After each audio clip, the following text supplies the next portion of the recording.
This time, it's going to be different.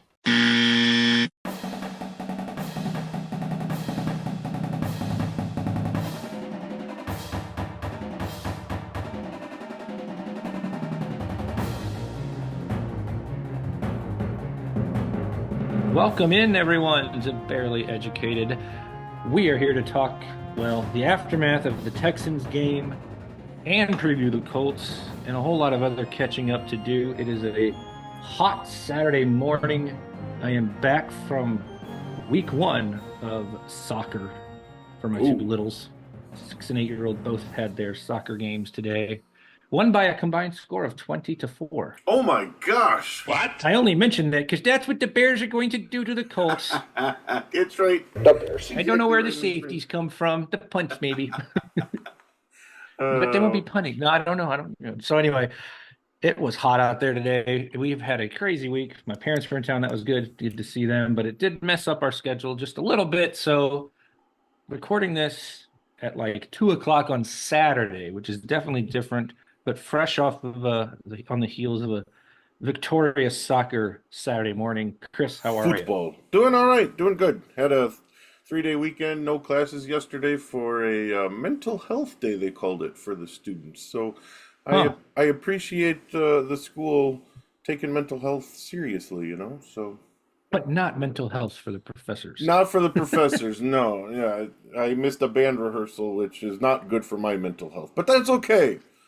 Yeah, we do this thing called the beautiful day where they do pick a surprise day and they don't really tell anybody till like a couple days out. And they cancel classes and do games and stuff. And it's like a fair almost. Nice. Which is cool. It's the same idea, basically. Yeah. Only it kills me a little bit because I'm like, I would have loved to have planned around that just a little bit. But it's a cool idea and I'm all for it in general.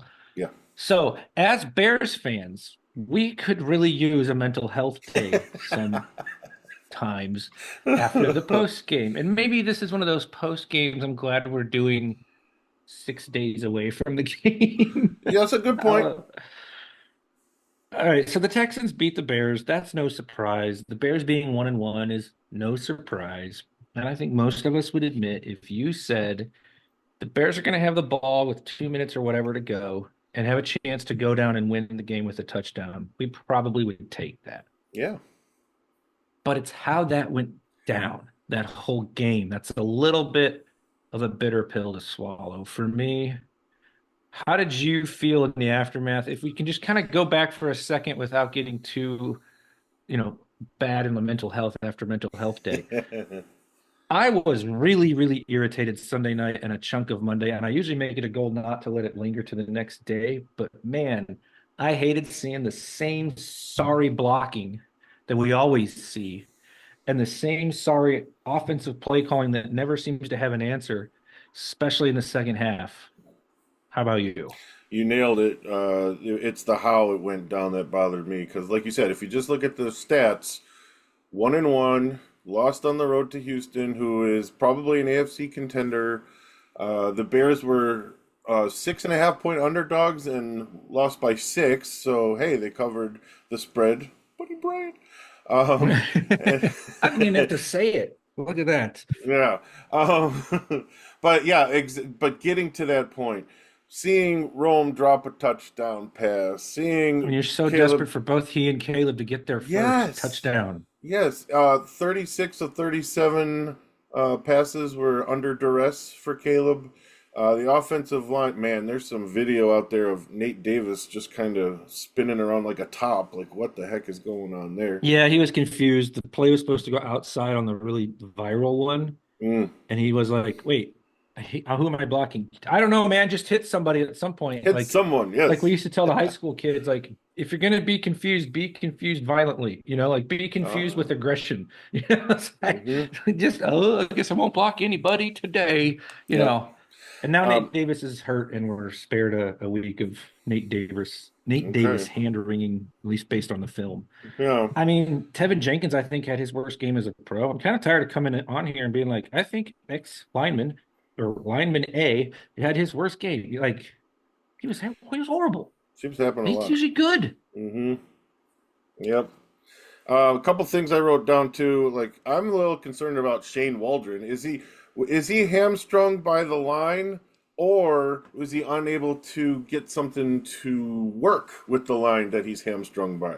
You know what I mean? Maybe we need a few more days, a few more games to figure that Yeah, out. But I was a little worried. everything. I mean, everything comes with a caveat that it's early, right? And it's like Mhm. early in Caleb's career, it's early in Waldron's time with the Bears.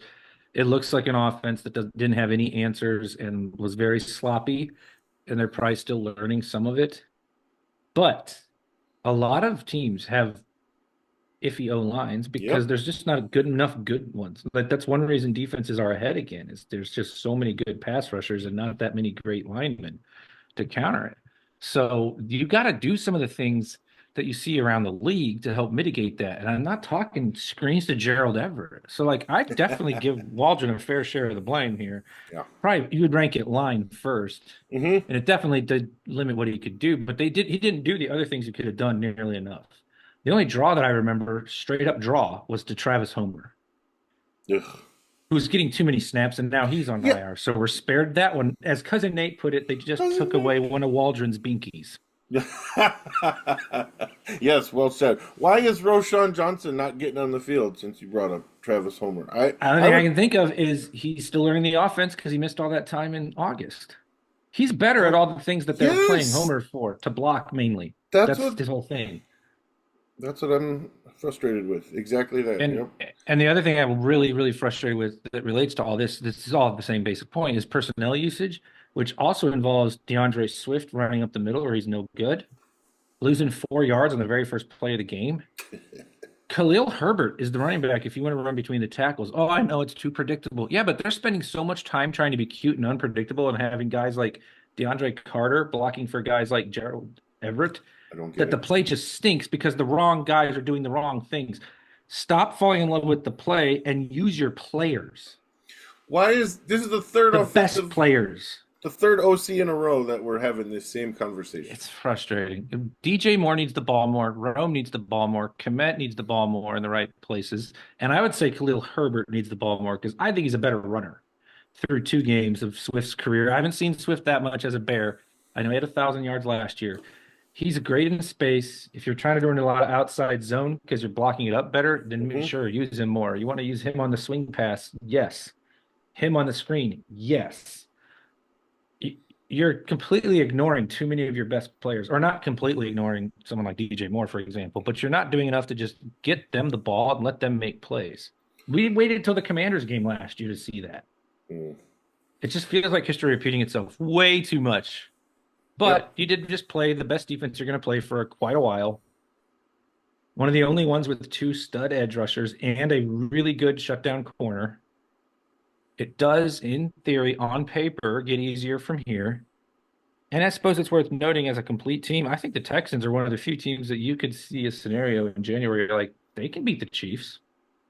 Possible. If they're Yep. if they're young guys to keep growing and the Chiefs have a couple key players hurt, I mean, they're as good a chance to beat the Chiefs in the AFC or period anywhere, I Mhm. think, as any. It's like them in Buffalo. It's not the Ravens right now.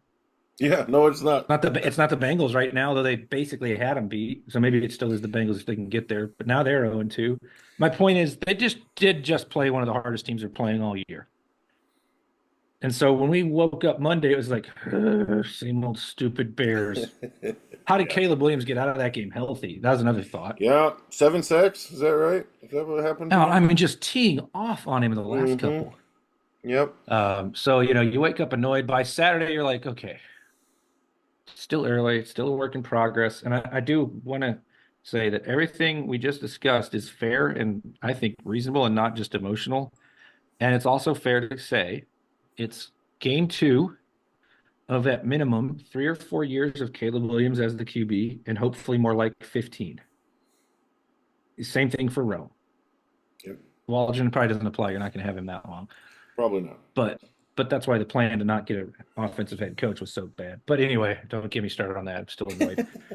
Whenever we see bad play calling, I Yeah. immediately go there. I'm not But gonna say nothing. it's too early to draw any conclusions about Caleb. Mm-hmm. And he had a really good first half, quite frankly. The first drive was excellent. The ball comes out quick. People are like, Yep. he's taking so many. Yeah, but he's still getting the ball out in under 3 seconds. He's not the reason there's pressure. Yeah, he was in the top 10 of getting the ball out last week. I saw somewhere, and Like sixth in the league through 2 weeks. maybe that's what I to saw. throw. Maybe Yeah. that's what I saw. It was It's around. like 2.7 seconds. He's not the problem in that sense. The deep ball accuracy is my main concern with him. I'm gonna clean that up. He missed another one this week against the Texans, I mean. And but he was much better otherwise than versus the Titans. And don't, guys, I'm begging everybody listening, don't fall for interceptions or the be all end all of QB evaluation. The second one was bad. The first one is him trying to make a play, and DJ doesn't quite go up for it high enough. And DJ said he could have done more there. They both kind of get a little blame on that one. The worst throw he made by far was the one across the field, across his body that the Yes. penalty wiped out. Mm-hmm. The other two are just the game's getting out of hand. He's trying to make a play. They're desperate to move the ball. They don't matter. They're big punts. Mm-hmm. Watch whether the ball is moving at all. Watch whether he's running around in a way that gets holding called on his lineman. Watch whether they're trusting him with a full offense. And he is checking the boxes correctly in each of those kinds of issues. It's pretty remarkable that he's doing all the line calls already. But yeah, the deep ball's got to be better. Otherwise, the interceptions don't matter that much, and he should have 2 touchdowns, which isn't much. But it's still true that they dropped to 1 each game. So don't box score watch this and be like, he's bad. It's week 3 now, tomorrow. He's going to be fine or really good still. It just might take longer than we hoped. That's all. Yeah, I'm very disappointed at some of the knee-jerk reactions already. I had a family member myself who said Tyson Bagent would have won that game. Like, oh no, we're already doing this. We're already doing this week 2 of a rookie year against one of the best teams in the league. Like I don't want to be every week trying to come up with reasons to calm down the meatballs, and maybe I just shouldn't worry about it. But yeah. I guess that's true. It's like we should try to control what we can control. Yeah. And that's why I think it's more annoying when the play calling looks kind of bad and the O-line looks bad, because you can control play calling some. Mm-hmm. You can definitely control personnel usage. And the O-line's a little different because some of these guys haven't been – you don't have the, well, they're just getting here excuse. And I got to wonder, what's the O-line coach doing when we do this every year? Why do they love that? He's one of the guys that's back, right? Like, why? He's a buddy of Flus. That's got to be why. This line looked lost on stunts. Yes, they did. And blitz pickups. And I know D'Amico Ryans is really good at the delayed blitz stuff. He is. But every O-line should know how to pick up a stunt better than the Bears showed Sunday. Yep. So, I mean, they'll clean some of this up. But, yeah, it's discouraging to see those kind of issues repeat year after year. But I think anybody panic on Caleb, just take a deep breath. Give it some time.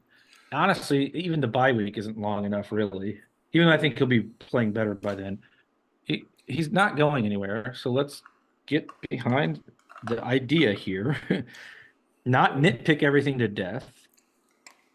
And be encouraged by stuff that I saw people like Nate Tice tweeting, who knows way more football than people getting mad. I was going to bring that Caleb up. is already getting these blitz calls right in week 2 is a tremendous sign for the future. Yep. I was going to bring up. When he evaluated the tape, he's like, he got almost all of them right. They just couldn't block it up. Like, that's incredible for week 2. Mm-hmm. Yeah. And I love that they're actually putting that on him, by the way. I mean, I know you could say it's too much, but I like it because they're thinking long-term with his development. That's the one thing I will give those coaches on that side of the ball credit for after Sunday. Yeah, and did you catch any of the QB, the guys who break down the quarterback play, Tim Jenkins, Chase Daniel? Those guys. Yeah. They all saw positive. They all saw improvement week 1 to week 2, which made me feel better because I thought he looked better. I agree with that, overall. especially in the first half. Uh-huh. You saw it for sure. Yep. You just can't box score watch. You just can't do it. Nope. It's only one part of the analysis. Mm-hmm. Now, the other thing they got to do better. They got to get the run game going. Yes. It can't. And I hate myself for saying it. I have been for 20 years begging the Bears to enter into the forward passing part of this league. But the answer to all the stuff that they couldn't deal with that Houston was throwing at them, most of that is run the ball, is the answer. better. You can't have 40 yards on the ground every week. Come on. No, not especially with what you've invested in the running backs. But yeah, I mean, can I go back to Herbert for a second? He's proven himself to be a good runner between the tackles. If only he could block, you wouldn't even be looking for a running Is that back. why? You think that's the reason? I think so, why because it's so important now, and he's so bad at it. Okay. But he averaged what would that 1 year? He averaged 5.9 a I carry know, or something I know. crazy. I know. And he can. And if you just want to get downhill, get a little momentum, ease the pressure off the O-line and the quarterback. But I'm actually wanting to run the ball for the O-line more than I am for Caleb. yeah, absolutely. Give them some and that'll get give that them confidence. safety.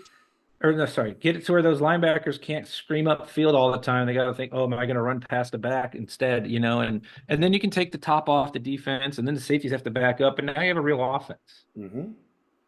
But you got to get that deep ball cleaned up. But otherwise, it should be fine with Caleb, and they got to run better. Now, the defense played another great game. 3 points in the second half. Our defensive coordinator masquerading as a head coach continues to be a heck of a defensive coordinator. He makes good halftime adjustments on that side of the ball. And he was horrible at all the rest of the head coach stuff that game, including reining in his OC and throwing two of the dumbest challenges. Well, one was just pathetically stupid. That play where Nico clearly catches it with both hands, both feet down. I'm just like, it's right next to him. What's he doing? I think our process is fine. Well, I don't, because they just told you what you wanted to hear and did not tell you what to do. You thought you saw what you saw, or you just ignored them. That was a total waste. I get challenging the Gordon one, because if he does get that reversed, it's a huge play. That's what bothers me. The stakes matter in how you formulate a challenge. So that one's I don't think anyone's really talking about it if that's the only one. But I said coming into the year, I was worried about the O-line, and I was worried about whether Flus could coach in game. The game management stuff, the clock, the timeouts, the challenges. I don't think I mentioned those specifically, but that's in that bucket. Yeah. And so far, the concerns are staring us all in the face still.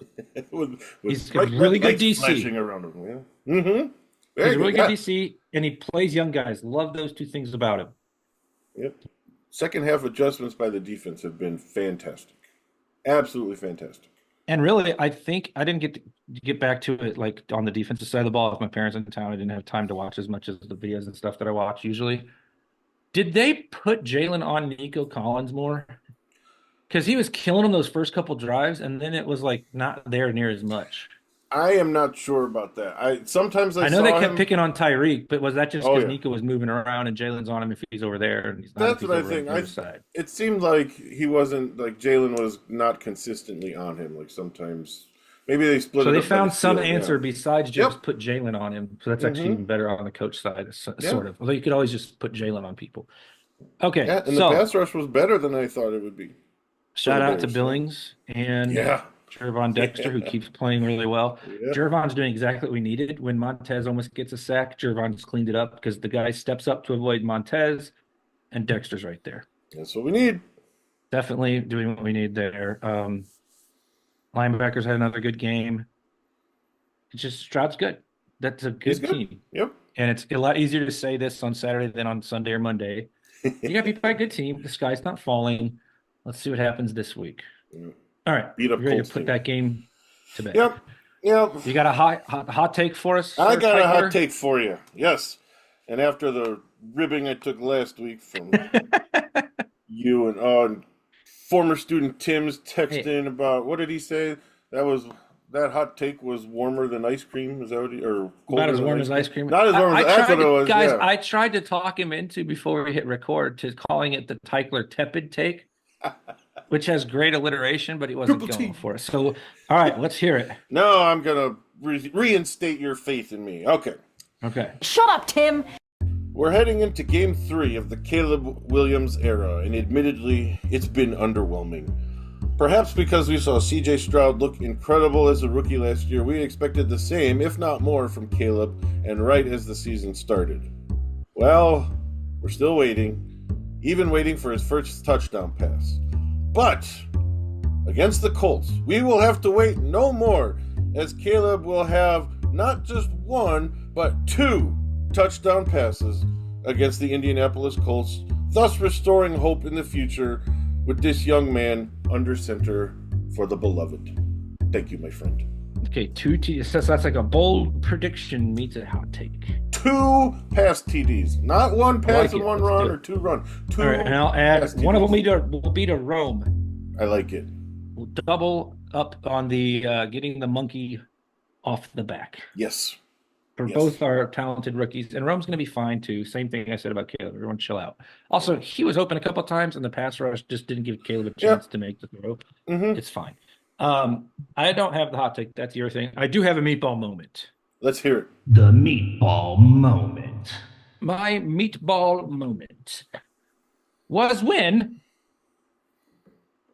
Aziz Al-Shair punched Roshan Johnson in the face, and the refs were like, huh? And then I found out the league can't review it in game because they didn't throw a flag. Why do you have this is a double meatball moment. Mm-hmm.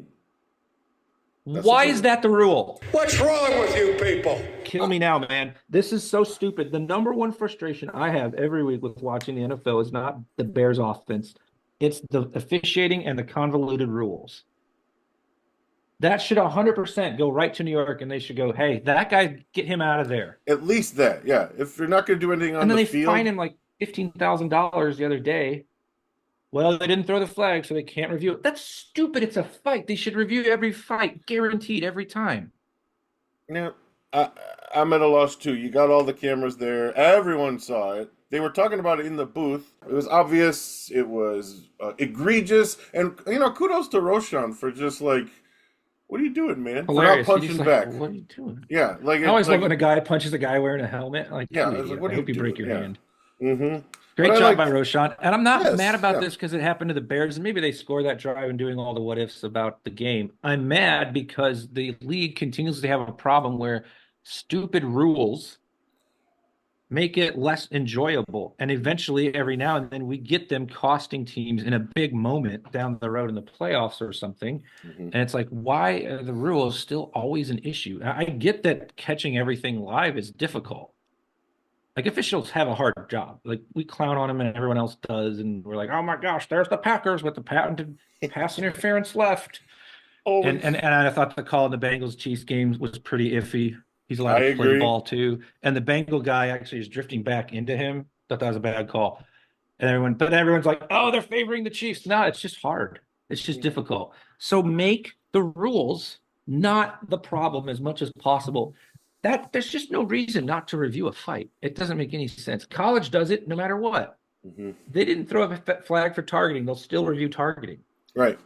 That's what bothered me the most. I guess I understand if you can't throw a flag for the game itself. But with the cameras there, you see it, then you say, hey, we got to eject this guy. Why can't that at least happen? Yeah, maybe you don't even do the 15-yard. I mean, it's all convoluted, but it's just so frustrating because the rules so often come up in weird ways. Mm-hmm. All right, Bears-Colts. Bears-Colts. Much of what we could say has already been said by everyone else. The Colts cannot stop the run through 2 weeks, one of the worst in 30 years at defending the run, which is hilarious because they played a team basically with no quarterback last week, and they still couldn't stop the run. So obviously the key for the Bears here is this should be the get-right game for the running game. And I'll call even just 80 to 100 team yards getting right compared to what we've seen. They're not going to come out here and pull a Matt LaFleur and run for 300 yards. They're not coached well enough to do that. Nope. But they better look a lot better than they have the first 2 weeks running the ball. So is this one of your movable objects meets the stoppable force game? Absolutely. It's funny, too, because the other side of the ball is like the exact opposite. One of the best O-lines against one of the best D-lines. Yes, folks, one of the best D-lines through 2 weeks, PFF cumulative grades, whatever they're worth. But just as a metric that compares to the whole league, we don't have much, right? So I'm using it. They got the Bears fourth on the D-line overall play. So that's a pretty fun matchup. Mm-hmm. Anthony Richardson, Caleb Williams, a couple of super talented, raw-ish quarterbacks. It's a really interesting matchup.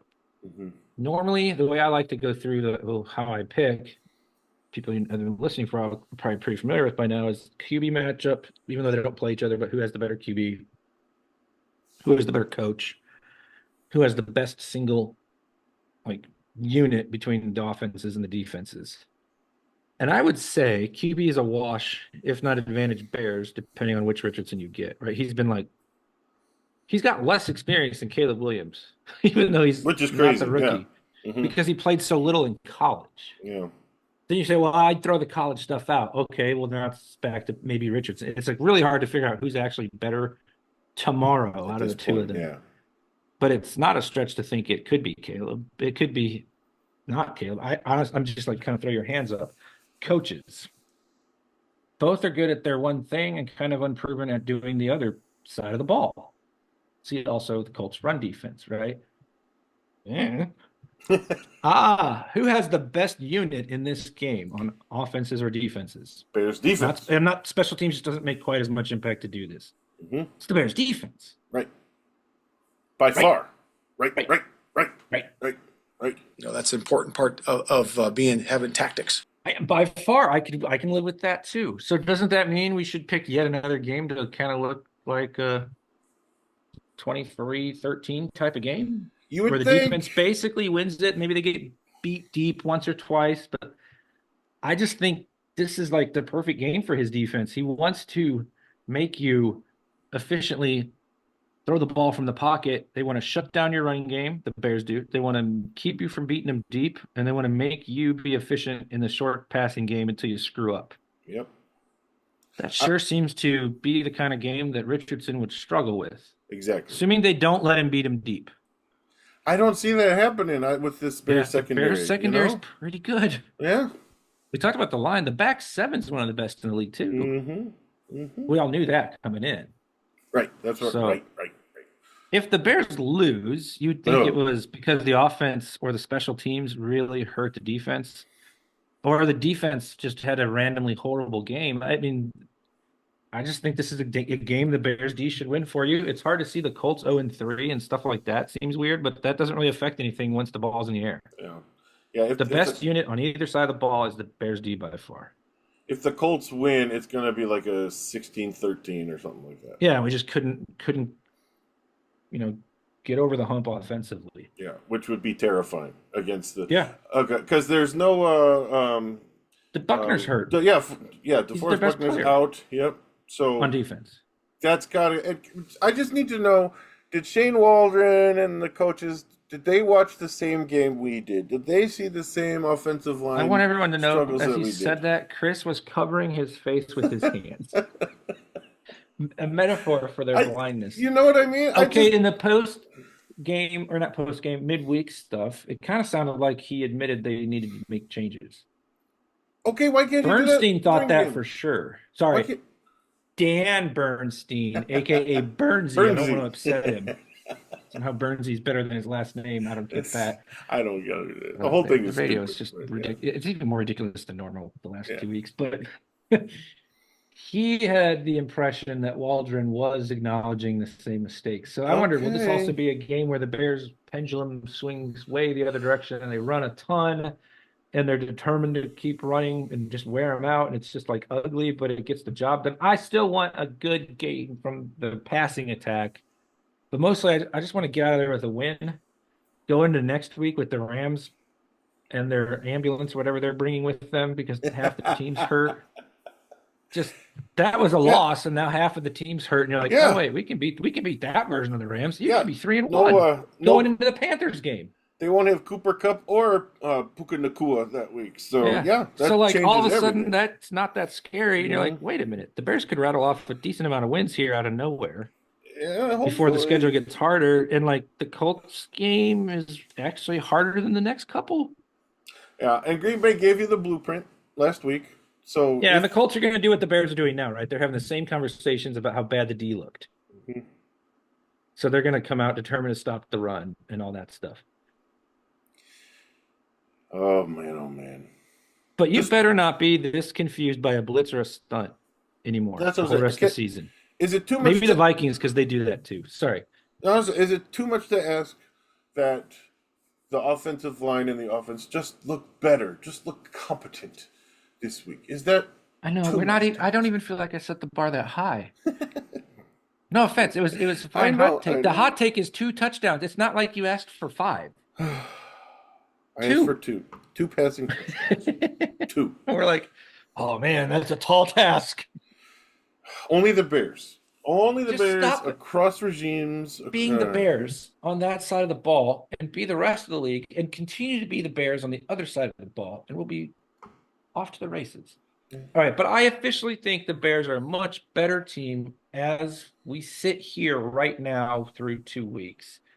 Because, again, of the defense, I've got the Bears. I can't go 23-13 like I was kidding around earlier because picking the Bears is already scary on the road for me. I almost don't want to do it until the O-line proves otherwise, but I don't believe in the Colts.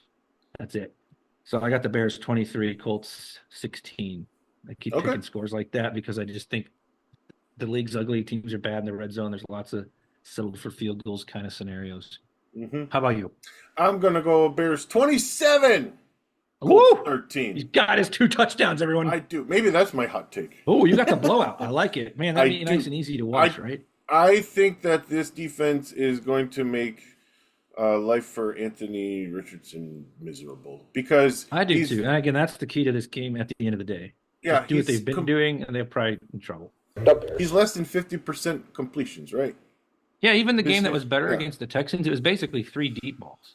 Yeah, and I just don't see him being able to beat the Bears with the deep ball without. If any kind of big plays are going to be first half, just based on what we've seen with the Bears defense this year. But I just don't see it. They got to shut down the running game, and then I think they got it. And the line's playing better with much better pass rush. I mean, holding the Texans to 19 in Houston was impressive. Very Shout out impressive. to the defense, too, for 8 straight under 20. Oh, wow. I didn't know that. That's awesome. 8 straight under 20. Fantastic. All right. Other games of note. After we both, of course, got the Patriots losing to the Jets right on Thursday. We're really good at that Thursday game.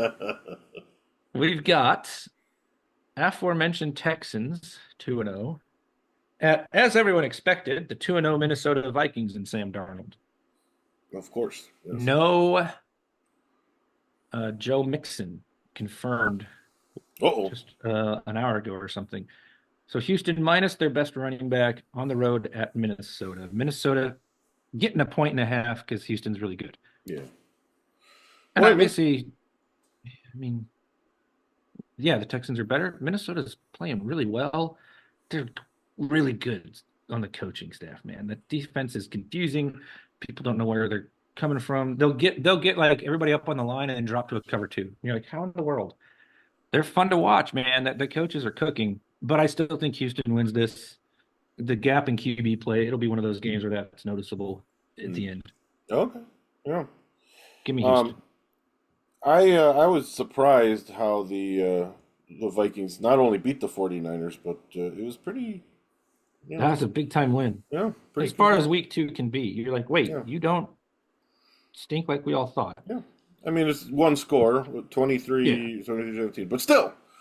Yeah, and Sam Darnold has not sucked like I thought. Yeah. So. He was a great prospect at one point, and maybe being a Panther and being a Jet before that. And also, shout out to the Panthers for continuing to have no idea what they're doing. Oh my benching gosh. Bryce Young this week. What are we doing? Can you guys trade him? Can we please trade this poor kid? Yeah. This is Just get him out of there, man. Is Andy Dalton really? If there was a market for Trey Lance, there'll be one for Bryce Young. I would think so. So who do you got? Minnesota? Houston. Yeah. It'll be close. Okay. Maybe like a 3-4 score. Point, not score. 3-4 point game. But yeah, I like Houston. Yeah. Nice. Mm-hmm. Yeah. All right. Green Bay at Tennessee. Tennessee favored by 3. Just while we were recording, I saw a tweet that said that the Packers were promoting Sean Clifton from the practice squad, which despite all the Jordan Love stuff practicing this week, that would make you think he's not playing. Yes. Yeah. And I think that's why the line's up to 3 for Tennessee. I wouldn't play him. Green Bay's gonna win this game. Tennessee, 2 weeks in a row now has spectacular, or at least Will Levis has spectacularly Chaos King. But He's hilarious. yeah. But You know LaFleur what's is crazy? I watched a lot of that game with the Bears being the night game, and like Will Mhm. Levis made some great plays, some good throws, and then he just does the Will Levis thing and undoes all the goodwill. Mm. He's doing exactly what I told people 2 years ago when he was at Kentucky getting ready to be drafted. Wow. No, I Yeah. remember I said, I was like, I wouldn't pick him. He does some of the most scatterbrained stuff ever. There you I don't know go. if we talked about it in the pod, but I know we talked about it in the group text. Hmm. Anyway, yeah, can Green Bay do that same game plan with running the ball 9 million times against that Titans defense that we saw firsthand? Yeah. Yeah, the I would just stout stay tackles, very far away from this game. LaFleur, he just Buddy seems Brian, don't you do it. LaFleur just he goes after what your weakness is. He's shown that time and time again. And gosh, I hate that he's That's such a true. good Man, coach. he's a great coach. I Yeah. hate that.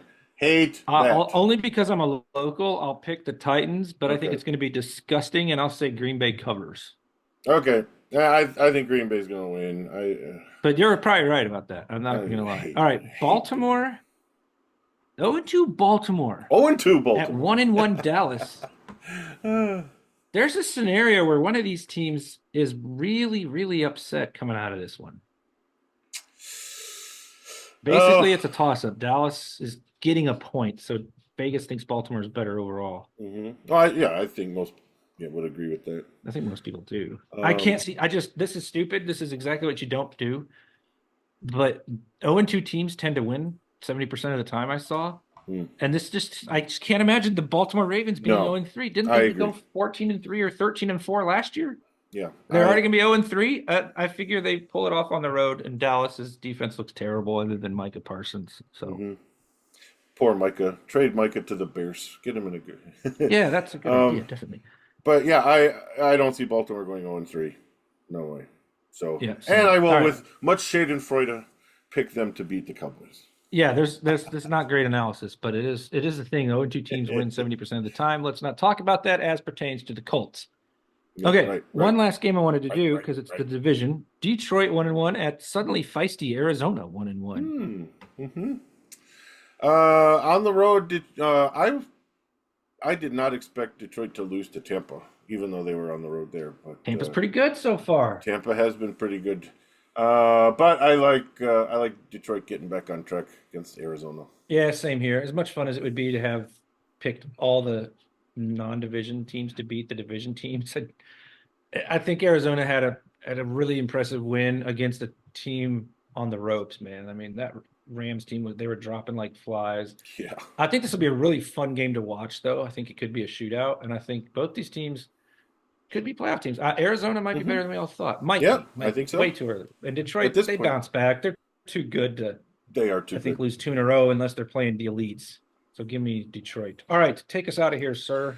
Okay, thank you everyone for listening to this episode, and thanks for your patience as we're getting it out a little bit late this week. But we will talk to you next week after the Bears face the Colts, hopefully talking about a W and 2 Caleb Williams passing touchdowns. Right. Find us on the socials at bearlyeducatedpod. Email us at bearlyeducatedpod@gmail.com, and join our honor roll to support our show at buymeacoffee.com/bearly_educated. We will talk to you soon. Go Bears, bear down, my friends. The Bears. Go Bears. I love the Bears.